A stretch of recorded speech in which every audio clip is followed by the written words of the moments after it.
Hello, everyone. Welcome to the WrestleScore podcast. My name is Gan Yimke. And I am Rob 80. Now, of course, we are joined here today on the eve of All In, the second time that AEW is doing Wembley this year.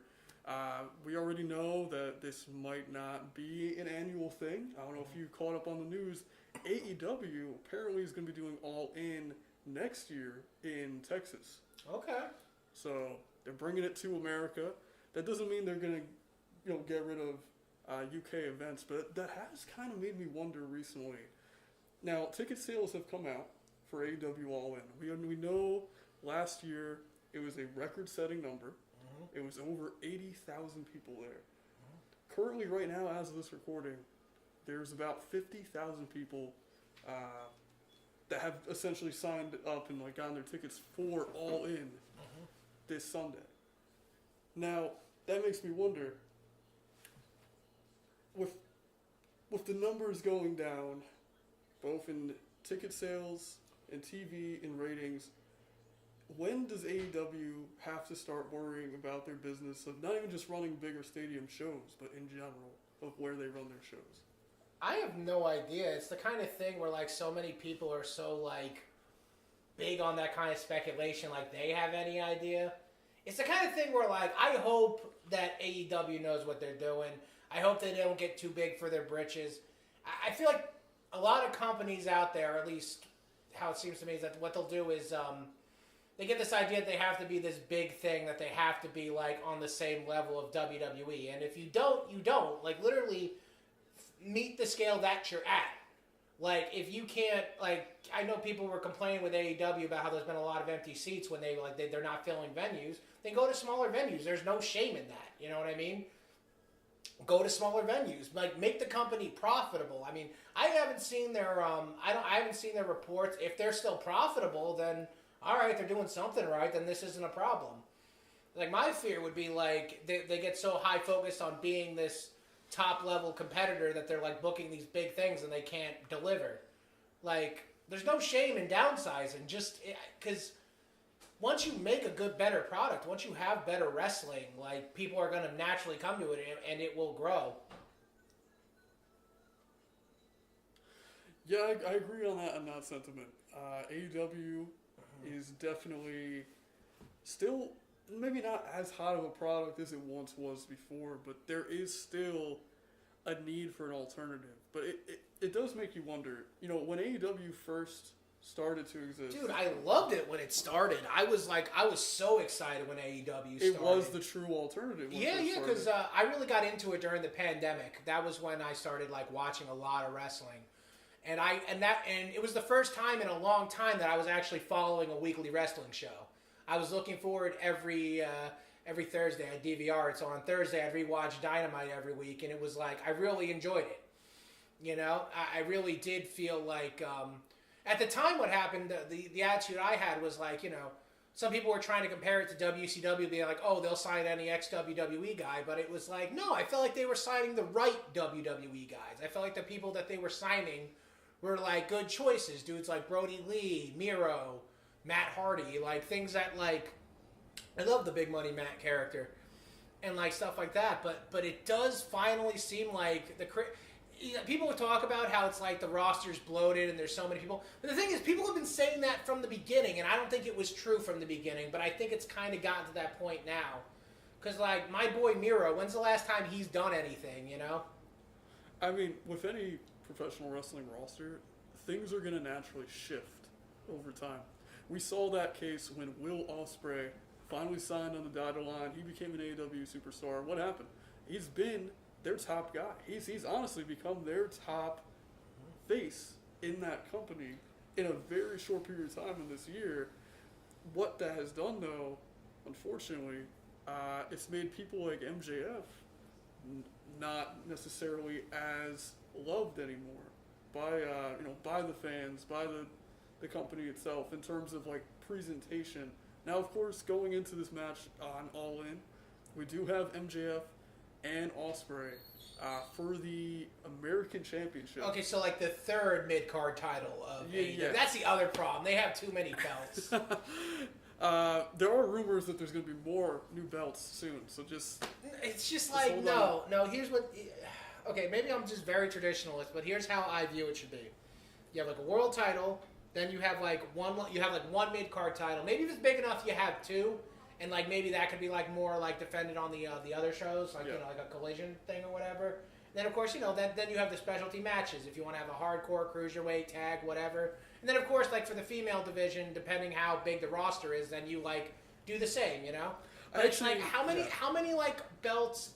Because it's like... Because they don't just have the TNT title. There's also the Continental and now the United States, right? Or is it like there's, like, two other mid-card ones they just came out with? So, United States was... Yeah, but then there's another one then, right? Well, there's the FTW champion. That doesn't count. That's a prop. They still book it like with title matches. Yeah, I suppose so. Yeah. Aside from that, of course, there's the Trios Championship. There's the Tag Team Championship. I know the women's division. They have the TBS Championship and the World Championship.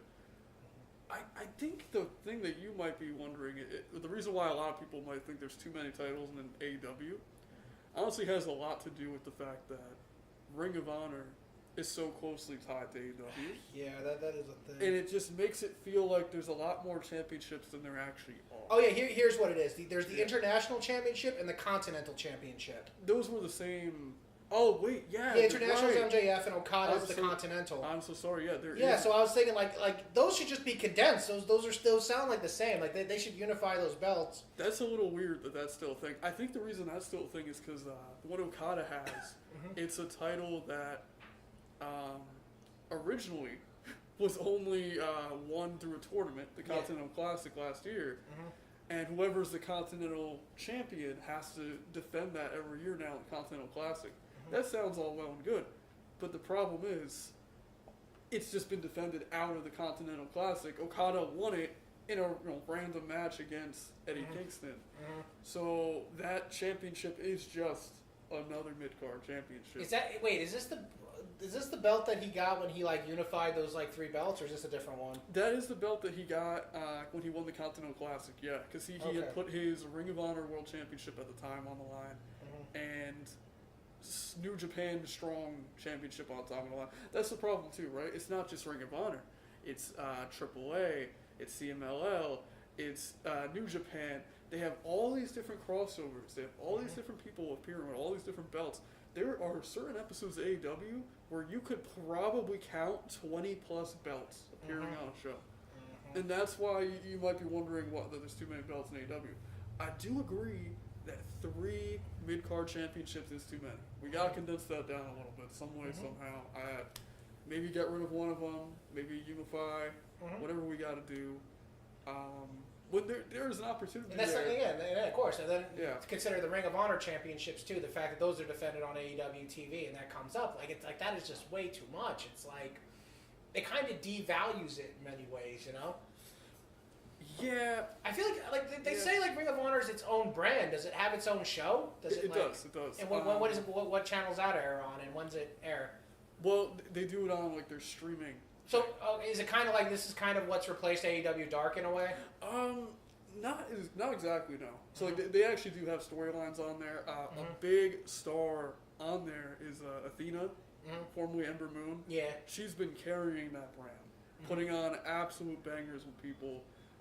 They still build the pay-per-views just like AEW. The problem is they film so much of their stuff in one day, and as we've seen in the past with shows like TNA and whatever, when they did that, it kind of makes a product feel stale. And is Tony Khan booking that too? Like he's doing? And he's booking it too. That's just too much, I think. It's too much for one man to book. Yeah. So even though there are a couple of actual standout things at Ring of Honor, it's very much not getting the attention. It doesn't feel like its own brand. It doesn't feel like it's a separate company. It feels like it's their NXT essentially.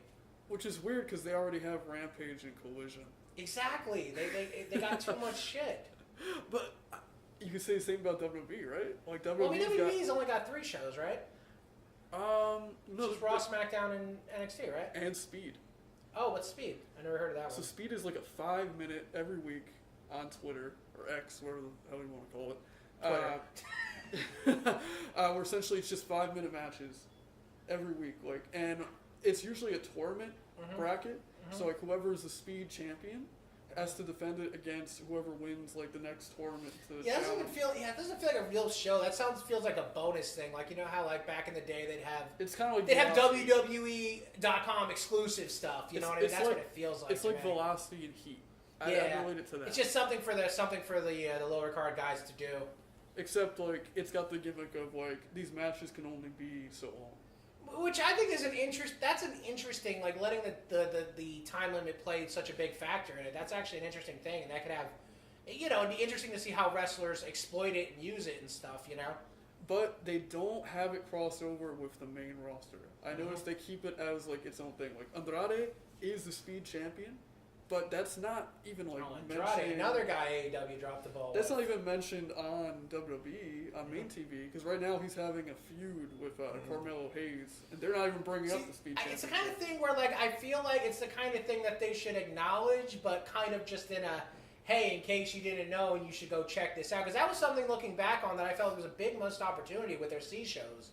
Like, as a kid, I just wanted more and more wrestling, and I'm like, why didn't they do more to promote Heat and Velocity and Jacked and stuff? Like, why didn't they just, you know, do more to shout out and acknowledge that it existed? I'm not saying you got to give it a lot of attention, but mention things like, oh, here comes Stevie Richards, fresh off, he's been doing very well on Jacked lately, our show that runs on such and such, such and such, just acknowledging that it exists and stuff like that. Yeah, I think the other... It almost felt like they were embarrassed that it existed. They didn't want you to know about it. That was definitely the case with 205 Live. Uh-huh. And ECW even, like WWE's ECW. Oh my, that was just terrible. And the original NXT game show, like WWE's tried a lot of, you know, bad stuff under Vince a few years ago. I remember it was like, because when they revived ECW, I was like super hyped about it. Yeah. And immediately, episode 1, I knew that they shit the bed. I knew it wasn't going to be good. This might be controversial, but I have some nostalgia for it. Oh, some nostalgia? Yeah, you know, I miss the Shelton Benjamin when he was gold standard. I think that was like best version of Shelton Benjamin. Tommy Dreamer, that was like his last good run was in WWE ECW. And then there was like, let's see, there were some things I liked. I liked Yoshitatsu. I liked Christian Cage's ECW champion. I like that they actually used it as like what is now NXT, like as a feeder system. Like they brought in guys like Kofi Kingston, whatever, like to go. It just could have been so much better if they had properly integrated it with ECW. Because first, you would need to get a TV 14 deal. That's just you're not going to be able to do. Then you have Paul Heyman book it and tell him, look, your goal is to transition out the old ECW guys, bring in these new guys, let them basically train here, and like basically, you know what I mean? Just slowly, gradually phase out the old guys for the new until it kind of feels organic, you know? I think, you know, honestly, the problem was really just the fact that a lot of people who may or may not know this, when they started up WWE ECW again, when Rob Van Dam got into the legal trouble that he got into, it really shit the bed on the whole thing because they had to then shift the title to Big Show.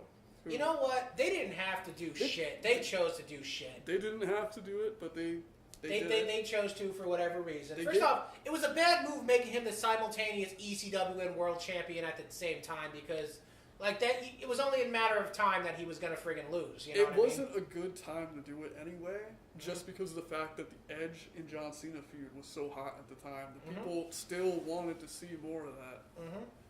It didn't matter how big of a star Rob Van Dam was, people still wanted to see John Cena and Edge fighting over the world title. And I don't know why they would choose the Big Show, you know what I mean? There could have been better I think, draws. you know, they probably wanted it to be Kurt Angle, but they knew at the time that he wasn't going to resign because we know that he was going through his own problems at the time. He eventually signed with TNA soon after. Still, they could have gotten someone better than the Big Show. I don't know. I just, with all due respect to the Big Show, wrestling legend, I just don't think of him as that exciting. Like, as a viewer, he was never that exciting to me. I liked him most. I liked him in his 1999 run with the WWF, 1999-2000. I liked his run then. And then I also liked him when he was teamed up with both The Miz and with Chris Jericho. That was His good. feud with the Straight Edge Society was fun. His feud with Mark Henry was also really good. But it's like I just don't like him as like as the champion. Like you're trying to like I get it. He's a big giant, so he'd be this big imposing thing. But like most of the time, they alternate between him being a joke to him being just like a regular mid-carder, you know? Well, that's the problem with Big Show's character. Mm-hmm. It was never consistent. Yeah. He always flip-flopped. He was either a goof or he was a big, nasty giant. And then he would just change his mind depending on what they needed. And it was just very, like... It got to the point where it was unbelievable. It's like, this guy, you know? Yeah. The guy who was impersonating Hulk Hogan, you know what I mean? The showster. He still had a presence about him, though. Mm-hmm. Not just from the size factor. Like, he had charisma. It was just a matter of, like... Big Show's never been someone who's going to put on like a 5-star match. Yeah. You know? He has his place in wrestling. Mm-hmm. I definitely think he's better than most Giants. Mm-hmm. Way better than Great Khali. Mm-hmm. I'll definitely say that. But, man. Yeah. But regardless of all that, honestly, I don't know how they could have made WWE ECW work. You know, the problem was ECW was a product of its time. Mm-hmm. And it was cool when they brought back the one-night stand shows, but that was for a very specific audience. Mm-hmm. When they shifted it to their regular touring, when they had ECW basically be part of their SmackDown touring, it just wasn't clicking. It wasn't the same. Here's what I think they should have done. If they wanted to make it work, they would one, have to not tour, or make it two, you tour rarely. I'd say take the ECW arena, make that your home base, basically record every show there for like a set period. And then when ECW goes on tour, it's an event. You know what I'm saying? So then it'll be like you have the dedicated fan base, because the ECW fans, they want to love it. They don't want to hate it. They want to love ECW. So just give them hard-hitting matches, give them good storylines. Like I said, let Paul Heyman book it. You had dudes like Umaga would have been a great ECW champion. He would have been destructive. You just get some of these like powerhouse dudes and like kick each other around, just not the Big Show. I miss Umaga. Yeah, Umaga was good. He was entertaining as hell. I love the thumb. Yeah, that's pretty dope. Solo does a great job paying homage to him nowadays. I don't know if you've seen Solo. No, I have not been watching a lot of modern wrestling at all. Really? No, it's like I'm subscribed to like AEW, but like I don't even like click on half their videos. Again, it's just interesting with the whole thing we're talking about with AEW, how it's like I was so invested at one point, but now it's just like I've just lost interest so much. It feels like they're bringing in all these guys and they don't know what to do with them. It really does feel like just kind of smacking the action figures together. Okay, let's say you're Tony Khan, right? You have a SmackDown 6 of AEW. You have to choose 6 stars to build this next year around. Who would you pick? All right, I'd say just off the top of my head, I guess I'd go with. We want to do Swerve. You know, he's still relevant right now. Well, since Bryan Danielson's on his way out, you know what I mean? I feel like you give him that last hurrah, basically, build him around this year.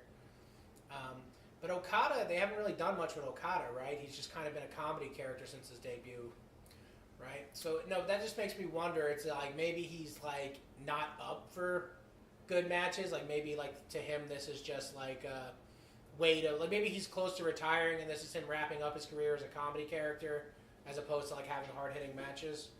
But, I mean, if Okada was up to it, like, let's, you know, they made it such a big deal about the signing. And then, of course, Christian, he really did, like, make the TNT Championship relevant, and he's been doing some of the best work of his career with, like, his, you know, I've caught some of the stuff he's been saying. And then after that, I'd probably go with, like, How many is that so far? That's like 4. And then for the last spot, let me think. And then as for like, I'd want to include one woman. So I am a big fan of Dr. Britt Baker. And she is back now. Yeah, I feel like they could have. I feel like they could do a lot with her. Yeah. And then finally, I guess I'd probably want to focus on like a tag team. I don't know who. Like I'm a big fan of FTR, but I think it might be time to try and I guess the Acclaimed would be good. Like basically make them the top tag team like all the time, you know. Okay. Or at least for a run, let them get a clean win over FTR. Have they ever faced FTR yet? I don't think they faced them like Well, they're going to be facing them as part of this trio tag team match. Oh, okay, the trios, yeah. Well, it's not a trio, I'm sorry. It's going to be a three-way tag team match. Okay. At All In this Sunday. Okay. There's going to be the Young Bucks versus the Acclaimed versus FTR. Okay, the Young Bucks, yeah, they got their whole, like, heel owners persona going on. I think we could very well see the Acclaimed winning at All In. Okay, that could be a good start. There you go. You could start from there. It's interesting that there was a few people you didn't mention on there. I mean, obviously Kenny Omega. Well, I feel like John Omega. Moxley. I love Omega. I really do. I really love this belt collector gimmick. I thought he was so good in that role. I love that whole feud. His feud with Mox and Hangman, all that. Everything he did in TNA as well. But, like, it really does feel like his career's wrapping up. You know what I mean? Like, it really does. I don't know if the injuries have taken his toll on him. It feels like now it's just kind of his time to just kind of, you know, just to ride it out. Like, you know, settle into, like, a role as, like, a trios guy or, like, a tag dude and then eventually just retire. Bingo with that last one. Because who else is still signed there? Kota Ibushi. I think they're waiting. I'm pretty sure they're waiting for whenever Omega's ready. They're going to have him do a tag run with Ibushi. That could be fun. Because a program between the two of them versus the Bucks could actually be really fun. Yeah, it could be fun if they do it right. But we'll see. We'll see. You know, I'm trying to think here. You know, on the topic of wrestlers who might be out of action indefinitely. Obviously, we have this big match coming up: Bryan Danielson and Swerve for the World Championship. If Danielson loses, he retires. Now, we already know his contract apparently expired already. And that he's already been talking about stopping wrestling for quite some time. However, this is the wrestling business. He could have secretly signed. How do we know for sure this isn't just part of the storyline? It would be, you know what? It would be nice if before Danielson retired, he did get the AEW championship on his like accolades. That could bring some legitimacy to the belt to have him listed as like a champion, you know. And Tony Khan does have a hard on for like former Ring of Honor guys, so like it would make sense. But at the same time, it also would give Swerve a lot of legitimacy if he were to beat Danielson. To be the guy that retires him, yeah. Yeah, so it's like, I'm not invested either way, really. Well, that's sad to hear, because here's the thing, like, if Swerve is the guy that retires him, you could make this, theoretically, you could run with this as a storyline. Because who's to say Bryan doesn't then come back after he's healed up on some injuries, and just to win that title, just to prove that he can go out one last match. This doesn't necessarily have to be the last one. We've seen it so many times. Oh yeah, I could see him coming back for like the Owen Hart Cup or like something like that, just for like a limited tournament run. I think the problem is with Swerve's title reign right now, it's really just biding time for whenever Ospreay is going to have it. Ospreay is the clear favorite right now amongst all of the fans. So it really is just a matter of time until he has that belt. Yeah, and it just kind of makes me feel like, so does that mean Orange Cassidy has hit his ceiling then? Because it's kind of like, you know, Orange Cassidy's been wrestling for years. You know what I mean? It's not like he's green and he needs to improve. Like this is it. You know what I mean? This is as good as he's ever gonna be. Yeah. So it's just like, when is he ever gonna be a main eventer, or does that character very like limit him? You think? Well, he did main event a pay-per-view with Mox where he famously beat him. Well, you know what I mean, like as like a champion, as like for the international championship. It wasn't the world championship, but he did main event with a former world champion and beat him. Yeah. And that wasn't even a year ago. Now what's he doing? Well, not a whole lot. Actually, the best friends broke up. Yeah, because Chuck Taylor retired, right? Yeah, Chuck Taylor had retired. That was sad. Like back when I first started getting into indie wrestling, I really liked Chuck Taylor. His whole like scaring kids gimmick. I really thought that was funny. Oh yeah, I just liked PWG in general. Oh yeah, it was really. That was something that excited me about AEW, was seeing Chuck Taylor on TV. But you know, everyone's got to retire eventually. Oh yeah, for sure. Yeah, I don't know. Maybe Orange Cassidy has hit his ceiling. You know, they put him up against legends. We famously remember the storyline of him and Chris Jericho with the, what was it, Mimosa match? Exactly. That they had.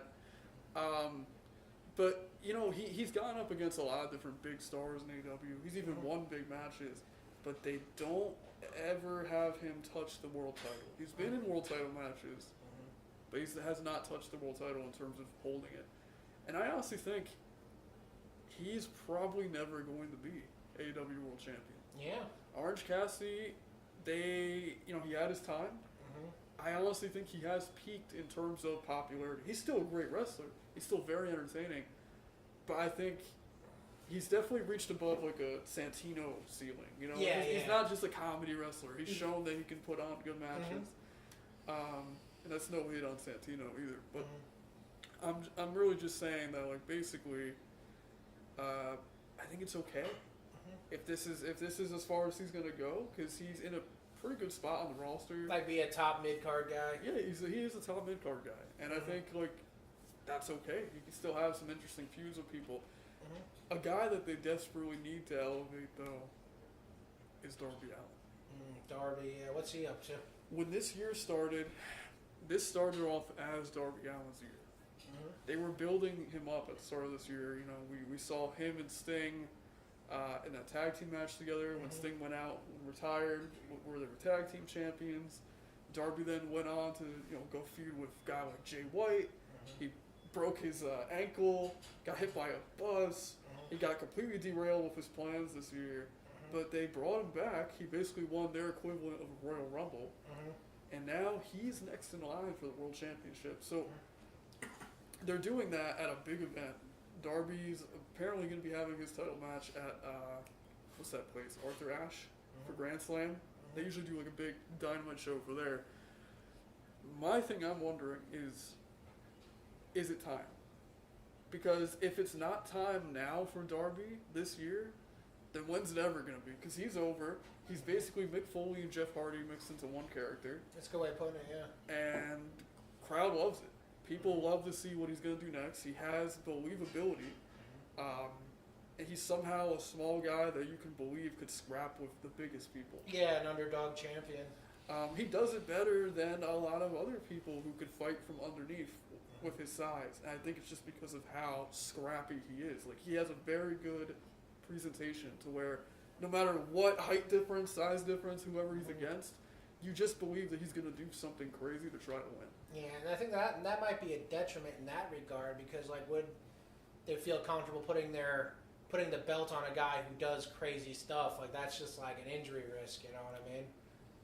But if they don't do it in the near future, who's to say he doesn't get an injury-ending, exactly, like a career-ending injury? Like at some point with all the crazy stuff that he does. And I don't wish that on anyone. But let's be honest, Darby has definitely risked his life more than once in AEW. But I think if I were to do some fantasy booking here, you have Bryan win through possibly a Hangman interference, because it's not over between Hangman and Swerve. Bryan wins the championship, and Darby Allin is the guy that wins the world title from Bryan. Okay. You don't have to give Bryan a long title reign, but I think it's okay to let him go out as champion. Yeah. That could be interesting. And if he does that, it'd be a very Bryan Danielson move, because he likes putting people over. How great would it be for his last match to put over a new champion? Yeah, one of the pillars, yeah. Yeah, well, exactly. They tried at one point to make Darby one of the pillars. And I think he still has that heart and soul of AEW feel to him. They just never pulled the trigger on it. Yeah, and then the other pillars, like Jack Perry, I feel like they're doing pretty well. His new angle being this, like, what does he call himself, the Black Sheep or whatever? Something like that. Yeah, Scapegoat. like the Scapegoat. There we go. Yeah. Yeah, that seems pretty cool. Him coming back after his little scrap with CM Fuckface. You're not a fan of CM Punk? I am not a fan of CM Punk. Oh man, I don't. How are we even doing this podcast? I don't think you realize how much I love CM Punk as a wrestler. Dude, I really feel like the Gripe Bomb, where he just fucking went off on that just really changed how I look at him. Like, I just, that look in his eyes, I'm like, okay, this man is a narcissist. It's like nothing nothing is his fault. It's always everyone else. And then like the fact that he fucking swung on Jungle Boy just really like cemented it. You know what I mean? And I'm a bigger Omega fan than I am a friggin' CM Punk fan. So the fact that he like started a fight with my boy Kenny Omega just really fucking turned me off to him. I'm not going to speak on those backstage incidents, but I am going to say that as an influence in the industry and as a wrestler, he does still bring a lot of value to the industry. Oh yeah, definitely. Still don't like him. Shawn Michaels has done a good job having him come in and apparently like help train NXT wrestlers this past year. He's been, according to a lot of NXT wrestlers, he's been a valuable asset to them in terms of like having someone to work with, like that can help them work on specific things. I wonder if it's an environment thing. You know, CM Punk, when he was in AEW, he worked with a lot of people that weren't willing to listen to advice from a veteran. Because let's face it, he is a veteran at this point in the industry. But now that he's in NXT, he's working with a lot of people who are very much like want to learn and always want to learn. And I feel like the fact that these two different rosters are having completely different like experience with this person, with this human being, says a lot about the different environments that he was in. Okay, yeah. And not necessarily just about the person himself. Yeah.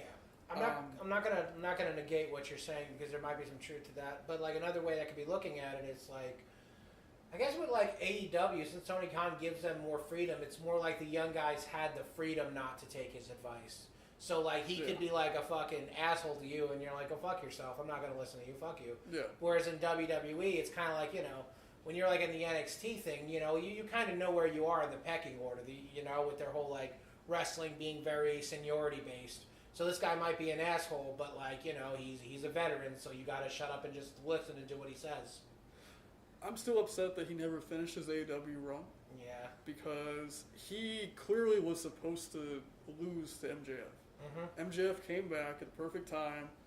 Like they were about to do their final match. They were clearly setting up their last program, and everything just fell apart. He kept getting hurt. Yeah, and apparently now he's got like a metal in like his elbow or his arm now. Like he's had to get surgically repaired in certain ways. And he's clearly in the last days of his career, which is why even in WWE, he's only had 2 matches this past year.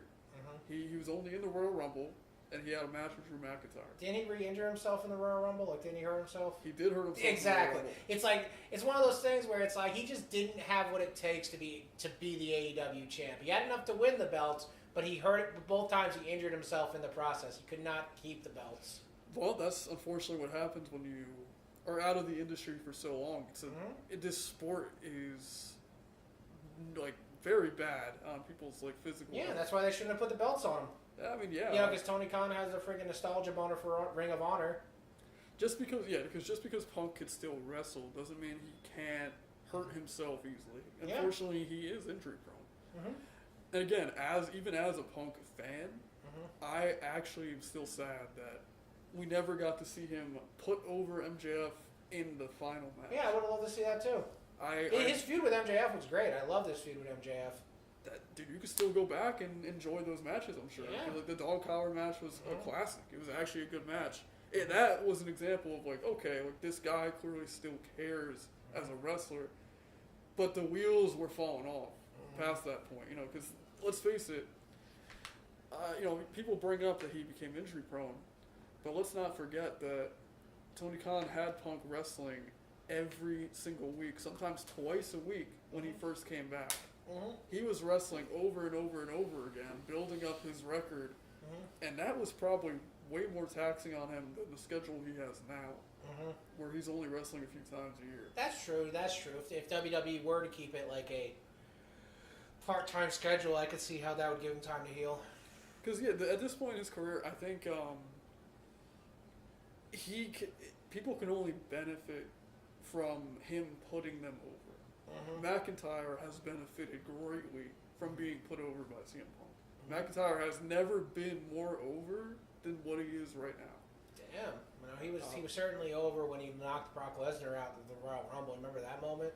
That was insane. But that was like fleeting because of COVID. Yeah. And then it took years for McIntyre to get his like heat back, and it wasn't until this Punk feud that things really started going again. Yes, I don't know. I think all in all, like as far as like Punk being in the industry now, I think it's still a net positive. I don't see enough downsides to just being like, no, this guy shouldn't be a wrestler anymore. I just don't like him. That's fine not to like someone. I don't like Hulk Hogan, but the dude, like, was a legend in the industry. I don't like him. Yeah. But, yeah. We talk about people we don't like? Is that what we're talking about now? I don't know. I'm not here to judge people. I'll judge people. I'll be the guy who judges people. All right, here's what we're gonna do. Okay, we're gonna name the greatest NWA champion of all time. Okay, on the count of 3, we both name the greatest NWA champion of all time. Please don't say Tyrus. 1, Please 2, don't say 3. Tyrus. Oh my God, I hate that fat piece of shit. Oh my God. Bro. Like, what's his story? He was originally a bodyguard for Snoop Dogg. Where'd Snoop Dogg find him? At a pie eating contest or some shit? Yeah, he's a great bodyguard. He just stands in front of the door and then no one can get past him. Because it's like, he hits the trifecta of everything I hate. He's an asshole, he can't work, and he's not entertaining. He is all fucking 3. He has no redeemable qualities. And the fact that he's Billy Corgan's butt buddy is the fact that he was able to friggin' fucking tarnish the legacy of the NWA. The NWA doesn't mean shit anymore. It's a fucking joke. I'm just glad that Nick Aldis got the fuck out. He got out of there. Eli Drake got the fuck out. LA Eddie Kingston got the fuck out. Kingston got out. Everyone of Ricky value got Starks the fuck out. Yeah. Camille, she got out. EC3 still cashing checks. I can respect that. Well, that's the only place that wants to hire him. So that's not nice. I'm sorry. No, the OVW. He makes appearances for OVW. I forgot that was still a thing. Exactly. It's like, does that even count as a real promotion? It's a wrestling school. You know what I mean? Well, so that's the weird thing, right? So, okay, I don't want to knock that because when you train in wrestling, let's say you right now, right? As a New Yorker, New Jerseyer, you could go to Create a Pro. They have a place in Jersey and New York where people go there, they train. This is where MJF trained. And essentially how these schools work is because you're paying and you're training with them, they feel like an obligation to put you on a show. Yeah, because that's how you get the training. You train by being in front of the audience. So I you're get basically paying to be put on a show. Yeah, but it's the kind of thing where it's like with some of these places like OVW and stuff, where it's like, it's same thing with the previous Florida Championship Wrestling. Yeah. It's kind of like, that's kind of like what it is. Like, you know what I'm saying? Like, for most of the wrestlers there, they're not like, yeah, I'm part of the OVW roster. It's okay, I'm going to wrestling school, and then once I get good enough, I can go join a real promotion. And a lot of times what these promotions do, like the Creative Pro Wrestling and whatnot, if they start noticing improvements, that's when they start sending you out to actual indie shows that are not run by the school. Yeah. And a lot of schools do this. Yeah, I understand that. It's pretty normal practice. Like when they say you have to pay your dues, you quite literally have to pay your dues. Yeah, but it's like, because of that, it's like when you watch something like OVW, you kind of grade it on a curve. You don't think about you don't expect it to be as polished as WWE or AEW or like anything like that. You know what I mean? You kind of understand, okay, this is a wrestling school promotion. Yeah. You know, so it's like, it almost feels like it's unfair to try and compare the wrestlers, you know? Yeah, that's why I look at it as like a separate thing. I mean, same thing you compare with like backyard wrestling. Like, is that like real wrestling or whatever? And it's like, you know what I mean? There's been backyard wrestlers who became real wrestlers. Yeah. Hardys, Young Bucks, like. Yeah, but it's kind of like is its own separate thing. You know what I mean? You grade it on a curve. You don't watch a backyard wrestling thing expecting the same quality matches as the others. You kind of understand like, okay, this is like people trying to figure it out with no training, so you kind of grade them on a curve, you know? Oh, yeah, dude, look, I love Sick Nick Mondo, but he was never a worker. You know, he just did, like, You can say about pretty much any deathmatch wrestler. Dude, being a deathmatch wrestler is easy. You just friggin' let people hurt you. Don't say that it's easy. You don't understand how painful. No, I understand that it's painful and that you get paid in hot dogs or whatever the fuck, but it's not like you have to be this like. You don't have to be this like athletic. You know, you see most of these dudes like you can a guy with my body type. I don't need to get in shape. I can just like walk out there and break light tubes over someone. They break some over me. One of us takes a bump into the thumbtacks and then like it's over. You know what I mean? Or you get a cheese grater and you like saw their balls off or whatever. Like you just have to take the pain. Like yeah, the pain is it's definitely a lot of pain you got to take. But that's less skill required than like learning how to like do like chain wrestling or like the acrobatics or anything. You know what I mean? Yeah. Some people maybe value the acrobatics a little too much. Yeah. There's a lot of guys in AEW right now who do really impressive looking stuff, but then they can't sell the injuries. They can't they can't figure out their timing or playing to the audience or playing to the camera. They're just focused on move after move after move. I'm not going to say which wrestlers, but you'll notice that in any promotion. And you also notice the people who do it right. Ospreay and Omega, famously, I think they're like the best of both worlds. Because if you see their matches, it is very much spot heavy, but it is also very much like they understand the psychology of it too. You see Omega selling stuff all the time. You see Ospreay selling stuff all the time. Sometimes they get a little lenient with their selling if they want to do like some combo moves, but that's how they like to build a match. So I think they found a sweet spot of how to do that, to be honest. Not a lot of wrestlers that can pull that off. Yeah, because it's like, you know, like, I'm still a fan of deathmatch wrestling. Like, if you actually watch, I actually attended Tournament of Death 2013. I actually did go to that. And if you actually look it up on YouTube, you can actually see me in the crowd. Wow. Exactly. Is this back when they did them outside? Yeah, exactly. It was in DJ Hyde's parents' farm. Was this the era where Nick Gage almost died? No, he wasn't there. I think this was after that. Nick Gage wasn't at that one. He might have been in jail at the time. Might have been. Yeah, no, it was the year Danny Havoc won.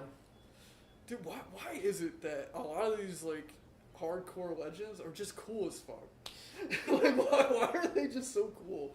Like, I understand it's so weird. Like, I love and appreciate like actual like pro wrestling when people do the moves and they do the selling and they ring psychology, but something about hardcore wrestling is just so fucking cool. It's one of those things where like I feel like hardcore wrestling is cool. It has its place. When it's a hardcore guy in an environment where that's not the norm.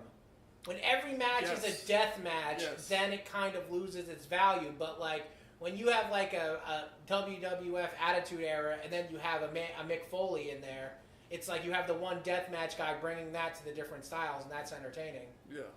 That's why I think Nick Gage versus Chris Jericho was fun, but like, you know, if it was all death matches, like that match wouldn't really mean much, you know?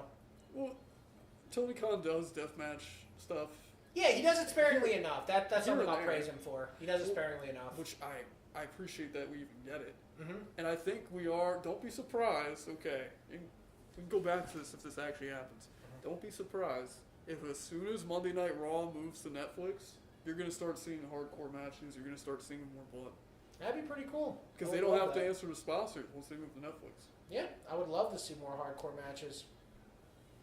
As long as they use them, like, the right way, I'm cool with it. Yeah. I mean, what the hell was that friggin' Rey Mysterio, Seth Rollins eye match? Rip the eye out? Oh, eye for an eye. That was so stupid. That was funny. I don't know. It was funny, but like, dude, it was the pandemic. I was just looking for entertainment. At that point, I was just like, yeah, take his eye out. Like, I know they weren't actually going to take each other's eye out. This is the same year where Rey Mysterio got thrown off a building and miraculously survived. It wasn't a miraculous. He's Rey Mysterio. You can't kill him. Yeah. My cat has a lot to say. Speak. Who's your favorite male wrestler? Oh, the cat. Who's your favorite female wrestler? The cat. I don't know. I don't know What other matches are coming up All In this weekend? Hook versus Jericho, right? Yeah. You just say the title says enough. We don't really have to say much about that. Yeah, it's gonna happen. You know, I saw a funny picture. If I find it, I'll put it in this video. People were getting so fed up with Chris Jericho that there was someone who posted a picture where the caption was like, "This is what Chris Jericho matches do to a man." He was live at Dynamite playing Pokemon Pearl, like on his DS, like in the crowd. That makes me wonder, like, why is there so much heat on Jericho? Because I really don't get it. Because, like, I still find him entertaining.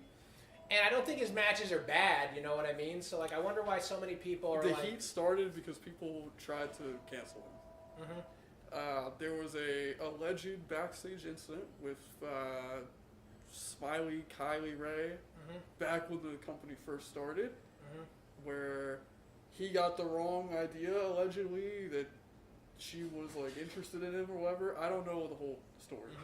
All I know is she left the company, and that was under wraps for a while, and then someone unearthed this, but I never saw proof that she confirmed it. Yeah. And it was a whole thing that people just started running with, where suddenly he got that stank on him, and now people he got that stank on him, and then people just wanted to look for reasons to hate him anyway, because they just wanted to look for reasons to hate him anyway. Look at the way the AEW crowd treated Cody before he left. They treated him horribly. The man who was like very much responsible for why that company exists in the first place. He's the one who took the bet for All In to happen. Let's not forget about that. But yeah, that audience treated him terribly on his way out. For some reason, some hardcore wrestling fans, when they just want to turn on someone and they don't want someone there, they just let them out. That's the case with Chris Jericho right now. But I do think a big part of it is they are just looking for reasons to cancel the man. Because this is, you know, we're in the year that we're in right now, in modern times. People get upset about, you know, a lot of things. And if the dude's still wrestling on TV, he doesn't have any criminal charges against him, and none of this was ever, like, proven, are we going to still hate the guy? I don't know. I don't know enough about the situation to comment. I don't know enough either. I just know that, like, it's been so long up to this point that he's still wrestling. I don't think he would still be there if they didn't investigate this and, like, find that whatever, that he's fine or whatever. It's like one of those things where it's like, I wouldn't know either way, just because, like, let's be real, wrestling promoters are like the scummiest people on the planet. Like, they're just like right behind porn directors for exploiting drug addicts. Like, that's what a lot of it is. I don't know if Tony Khan fits the bill for that, though. He seems like a nice guy. He does seem like a nice guy, but we don't know him, you know what I mean? So that's why I'm saying I don't know. I'm just suspicious of wrestling promoters, as everyone should be. That is the thing. Anyone who's left AEW has signed NDAs. That is the weird thing.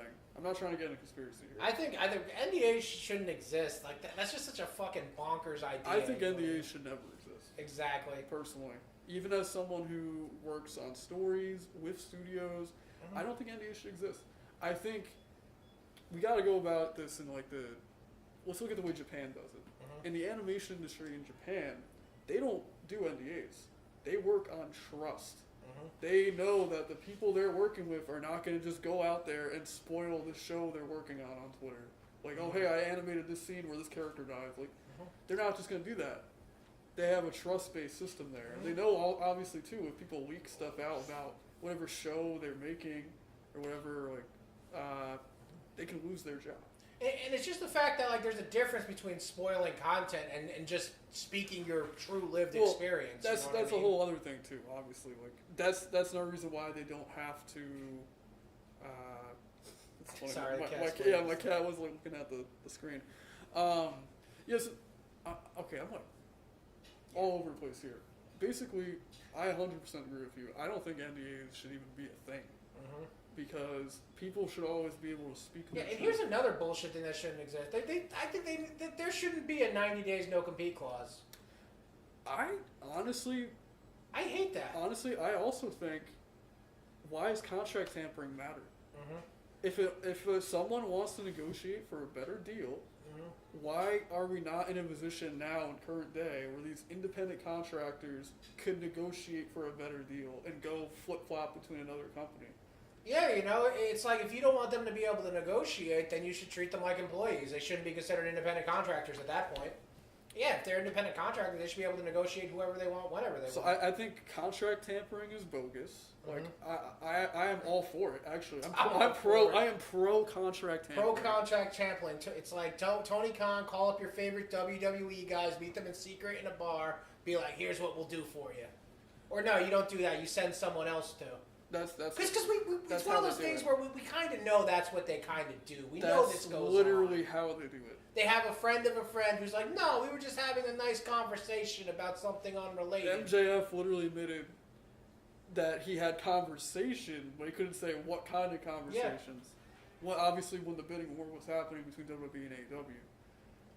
Because all you do is you just preface it with, I'm not saying anything, but if you were to come over, how much? It's one of those things where it's like, if they're not going to be treated like employees, then you can't control every other aspect of their life. Yeah. You can't. I'm sorry. Like, I understand they make, wrestlers, it's a little bit different than some other industries. Like, these are people who are constant personalities you're seeing every week. And they do have to be held to some sort of standard. I completely agree with that. But the standard I think that they should be held with is kind of like, again, that would just be the difference between like a job firing you for not meeting their thing as opposed to like, it's the kind of difference between like I remember back when TNA, when China came back to TNA, like part of the rules was like, hey, we'll bring you back, but you can't do porn. And I'm just like, I could see that as a thing, like TNA being like, hey, listen, if you're going to do porn, we don't want anything to do with it. That makes sense, yeah. And that's fine by me because it's kind of like, it's not preventing her from doing porn. It's just, understand, if you do porn, we're not going to work with you anymore. Yeah. We don't want someone who does porn. And I think that could be like a thing I could see. But like literally making it so that you can't go other places, like that's what's bogus to me. Yeah, I think it's like, it's just another way of controlling. Yeah, they want to control their product. Controlling your product and controlling the people that they're paying. And I think it's like, I think the product would be better if people didn't have less control. Because I feel like, because let's be real, it's like if MJF could jump to WWF at any time, well, we're going to see some good shit with him in AEW. AEW's going to take care of him. If any guy could jump at any time, the other companies should take care of each other. We would have a much healthier industry if people could just work where they want to work. Yeah. If they're not happy with their current deal, and they approach their boss and they approach the WWE, from AEW or vice versa, why are we not in a position where these people can't negotiate? Yeah, I feel like booking should only go like so far ahead. Yeah. Like it's like, okay, I make all these commitments like 3 months ahead. Yeah. And then when it's over, we renegotiate if you want me and if I want to do it. Yeah. You know what I mean?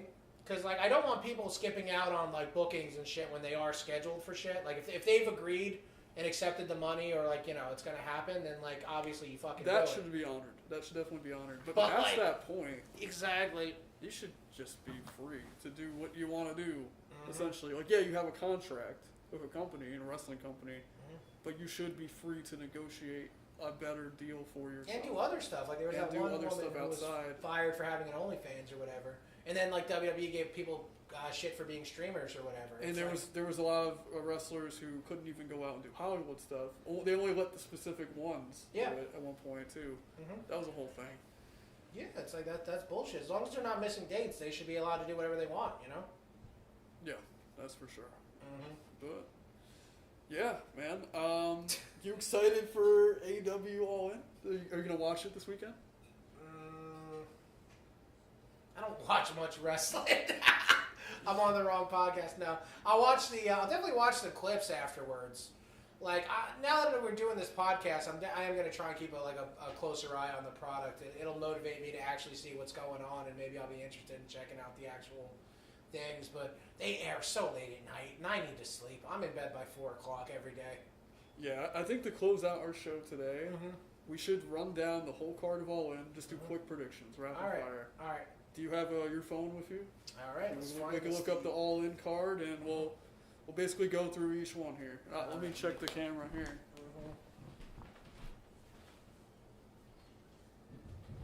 I don't know when it turned off, but it did.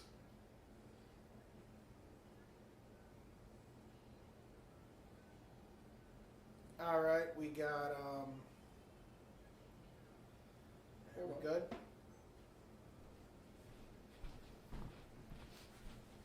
All right, go ahead. All right, we got. This is going to be the Chris Statlander and Stokely Hathaway versus Willow Nightingale and Tomohiro Ishii. Wait, Stokely Hathaway, he wrestles? I guess so. I thought he was just a manager. Well, it is a mixed tag match, so. Okay. And the winning team will choose a stipulation of the match between Nightingale and Statlander. Well, I'm thinking then that's going to be. I'm going to predict Nightingale is going to get the pin on Hathaway. I think that'd be nice, especially if you've been following. At the previous pay-per-view, Statlander beat Nightingale. So it'd be nice for Nightingale to get a win up at this next pay-per-view here. What do you think about Toni Storm versus Mariah May for the AEW Women's Championship? I'm actually fairly invested in it, just because they've done a decent job with building to it. Mariah May came in as a fangirl character of Toni Storm, even played the part where she cosplayed as her for months, and was her like side valet, and it shocked everyone when she turned against her. I mean, that's like, did it shock, or is it like kind of inevitable? I feel like every single relationship, Tori and Sable, Mickie James and Trish Stratus, I feel like it's just kind of inevitable that the fangirl eventually turns into like the next rival. I guess it shocked everyone because of the direction it went. Because at one point, Mariah May, they brought in another love interest. Because there was like a little bit of a romance thing going on at one point. They brought in Mina Shirakawa, who was Mariah May's love interest back in Stardom. Okay. That created a little bit of a rift between Mariah May and Toni Storm, but if you had watched Forbidden Door, all three of them kissed. So, I mean, they all walked off together. Everyone thought everything was fine. Everything was not fine. Mariah May just played it off like everything was fine, and in reality, she was just waiting for the right moment to, turn against Toni Storm. So they did a decent job there with subverting expectation. That's what I mean in terms of like, okay, I didn't see it coming this way. Mariah May is really good in the ring, but if I were to sit here and keep my fingers crossed, I really hope Jamie Hayter returns. I think this division desperately needs Jamie Hayter. She's one of the best female workers in AEW in terms of like working a match. And as long as she's working with someone who's a good character, we could do some good programs there. But I'm not sure how invested you are in women's division in AEW. Well, there's a reason why I asked you and didn't give my own opinion. I don't follow them. All right, so the next match, of course, is the real question we're going to wonder is like, all right, how do you think Will Ospreay is going to beat MJF? Because it just seems so clear that he's going to win. Like you've been saying, he's the popular guy. They've been putting so much like into him. And MJF has just been playing up this whole like American gimmick so hard that it just feels like it was set up for him to lose to Will Ospreay. Yeah. Like that gimmick doesn't have that long of a shelf life. You can't keep doing that. Yeah, he's like playing JBL right now. Yeah, but it's just not going to work prolonged this one feud. So Will Ospreay is going to take the belt from him. I think that's fine. I think him introducing this American version of championship, it doesn't have to mean that he holds it like that for a long time. It can just be for this angle. Yeah, it's exactly what I think it is here. Yeah. And as for Jack Perry versus Darby Allin in the coffin match for the TNT Championship, as much as I love Darby Allin as TNT champion, I don't think they're going to take the belt off Perry this quick. I think what's going to happen is there's going to be some shenanigans. Perry is going to look like he's going to win, but Sting's going to be the one. Oh, Sting would be good. That would be. I like pause there for dramatic effect, but yeah, I think Sting is probably going to come out and help Darby because it's their biggest show of the year. Yes, Sting's already retired, but he's so closely tied to Darby, and Darby's like so close to getting his next world title match that they might just have Sting help him out here, hold that TNT title going into his world title match. By the way, you know, we have still never seen an AEW original holding multiple AEW championships outside of let's think, outside of when Kenny Omega had multiple championships, they weren't multiple AEW. Yeah, no, it was TNA, AAA. Has there ever been a champion AEW that had multiple? No, because there have been combined Ring of Honor and TNA and AEW champions. Yeah. But there hasn't been. I don't think there's been a double champ. I don't think there has been. Unless you count Sammy Guevara when he won both the TNT titles at one time. Oh, yeah, the unification match. That was a good one. But aside from that, no, I actually don't think there's been someone who held TNT title and the world title at the same time. And it's been many years in wrestling since we've seen that done. Last time I thought that was done really well was with, like, what was it, Kurt Angle in TNA? When he had, like, all the belts, like him and Samoa Joe were just feuding over everything. I feel like when you have all the belts, the angle that people don't play with enough is what that means. Because it's like, if you have 2 or 3 belts, then, like, why isn't it like, okay, you have 2 or 3 matches tonight? Yeah. And the whole thing being like, hey, you can win all these belts, but you can't maintain them. It's unsustainable. They did do that with MJF, I'm sorry. But it wasn't with the AEW tag titles. He had the Ring of Honor tag titles with Adam Cole while he was world champion. So, like, they played on that, actually, where he was doing 2 matches in a night. That's the only time I could think they've done that. And I think with Darby, you could do that. You could have him... He is very synonymous with the TNT Championship. Or you can make it part of the thing, like maybe if he wins the TNT Championship, you know... The world champion, whether it be Bryan or Swerve or whoever, cost him the TNT Championship, and that could be a motivator. Yeah, there's a lot of places they can go with it to where if you build him up towards the world title, you can build up that TNT title in the process in a very short period of time. So, yeah, I'm going to go with Darby for that one. All right, what about Mercedes Moné versus Dr. Britt Baker, DMD? I'm gonna go, you know, for the TBS Championship. I hope DMD wins as well. She's an AEW original. I really like her. She's very charismatic. The fact that she's a dentist and she went to dental school while becoming a pro wrestler has so many props for me. Yeah. So like, I hope she wins that. The Casino Gauntlet. Can you think of who do you think? Do we know who's in it? It's going to be a bunch of random people. Well, can you imagine, can you think of any, who do you think any surprise returns are going to be? Surprises? Well, I mean, if we're in the UK, there's probably going to be some UK wrestlers there. Okay. So whoever might be available, possibly from like Rev Pro, you might see Michael Oku appear. Yeah, not sure. Not sure who's going to walk out of that one. Is that for a TNT title? Future AEW World Championship match. For a future AEW World Championship match. Okay. If we're looking at everyone they've been building up lately, there's one person missing here. Wardlow. Wardlow is currently left out of all this, but he still has that connection to MJF. He still has that, well, in terms of like their unresolved issue from the past. I feel like he resolved it pretty definitively when he powerbombed MJF 100 times. You know, he did do that. But then his career went nowhere after it. And I think if you're going to ever do anything with Wardlow, you're going to have to find a way to build him back up. But at the same time, he doesn't really have enough. And you know, they can still make him look strong by just giving him a bunch of eliminations or whatever. Yeah. You know what? Okay.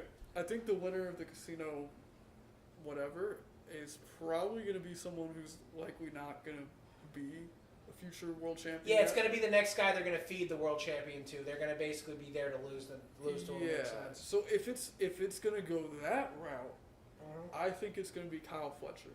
Okay. Kyle Fletcher is currently being primed to be moved up to the main event level. He's Will Ospreay's best friend, still in the Don Callis family.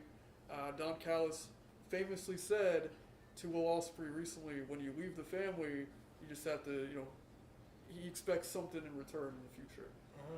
I think Kyle Fletcher is probably going to win that shot, and he's not going to use it right away.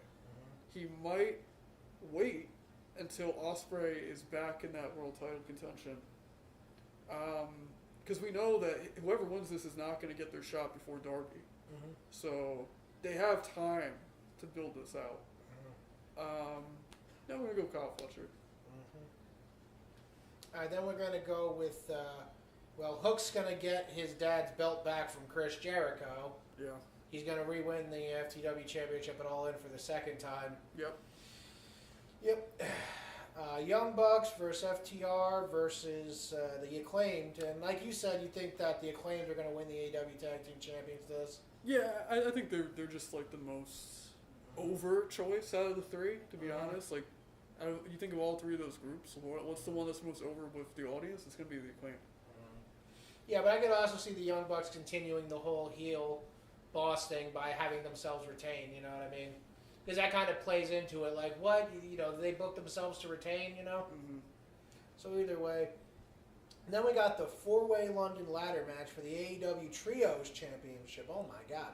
The Patriarchy versus the Bang Bang Gang, which is such a stupid name, versus the House of Black versus Pac and the Blackpool Combat Club, Claudio and Yuta. I don't care about this match. I don't care who wins. Actually, that's not true. I like Christian. I do like the Patriarchy, and I do like the House of Black as well. That sounds funny out of context. You saying that you like the Patriarchy. I love the Patriarchy. He's not saying the actual Patriarchy. No, I really want to keep this whole Christian thing going because I love the fact that he, like you said, he's one of the best heels that they have right now. And it's very funny, the visual of him carrying the three Trios championships. Oh, yeah. I wonder, though, he christened Nick Wayne and Nick Wayne's mom as the other champions. Yeah. So is Nick Wayne's mom going to be in this ladder match? She's going to be with them. But that has me wondering, is this going to be, is this going to be when Killswitch finally, snaps and finally, breaks up? Because that's what they're building up to. I think so. Just do it. Do it on one of the biggest shows. Let's get it over with. Yeah, have Killswitch, friggin' chokeslam Nick Wayne and Christian Cage. And then he'll go back to being Luchasaurus, yeah. And then finally, Swerve Strickland versus Bryan Danielson. Title versus career match for the AEW World Championship. I'm going to be honest. I think it's going to be Bryan. They've, maybe the Green Day Time of Your Life video convinced me. I don't know what it was.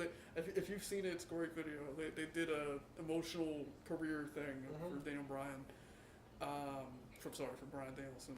But yeah, his whole career in AEW has been a guy who is the best wrestler who just falls short whenever the world title's on the line. He can't seem to get back to that. And it keeps building to that up to the point where now it's it's all or nothing. Your career either ends or you walk out as the world champion on the biggest show once again. And I think it would be poetic if he does it here. I don't think it's going to hurt Swerve at this point. Swerve's had some good defenses against Christian. He's had good defenses against Ospreay, against Kyle Fletcher. He didn't get to defend against MJF or Hangman. That would be two things that'd be down. Yeah. I'd be a little down on because I feel like that could help extend his run with those two feuds. But if we are going to take the title off Swerve, at least put him back into a program with Hangman. Have Hangman be the one who calls him here. That's what I'll probably do. Yeah, that sounds exciting. I can't wait to find out what the results are at All In. Yeah, I mean, I'll be watching. We're going to regroup. Next time we record, we'll find out what happened. All right. Wait. Yeah, we'll wait a second. Shit the exit in a little. Yeah. Record the exit in a little bit. I guess just for this part, we'll just kind of give our tags or whatever. Yeah, that's fine. Okay. All right. I'm Rob 80. Follow me on YouTube at Rob 80 Comedy. And I'm Gan Yimke. You can find my books online, but you can also check us out on Zymuth. That's it. All right, wonderful. All right, cool. All right, guys. We will see you after All In. Wonderful. Wow, it gave a thumbs up on the screen. You saw that? Wonderful. Does it do that every time? It does. Oh, now it's doing it.